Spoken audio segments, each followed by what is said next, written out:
আকাশে বজ্রপাত, আর সেই আলোয় দেখা গেল মেয়েটি একা দাঁড়িয়ে আছে।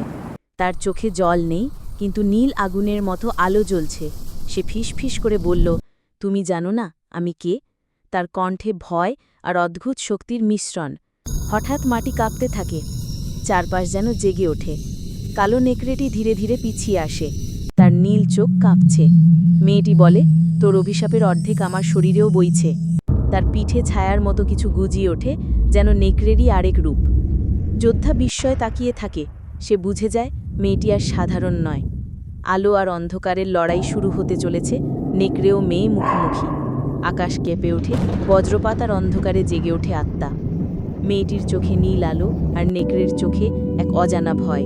মেয়েটি ফিসফিস করে বলে, তুই আর আমি আলাদা নই। নেকড়ের বুক ফেটে বেরিয়ে আসে এক অন্ধকার আত্মা। আত্মা হেসে ওঠে, তোমরা দেরি করেছ। মেয়েটি এগিয়ে যায়, তার চারপাশে আলো জ্বলে ওঠে। সে নেকড়েকে জড়িয়ে ধরে, আলো আর ছায়া মিলতে শুরু করে।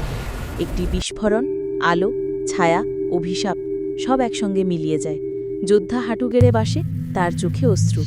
সব শেষ নাকি শুরু? নিস্তব্ধ রাত, দূরে একটি নীল চোখের নেকড়ের হাহাকার, শেষ ডাক।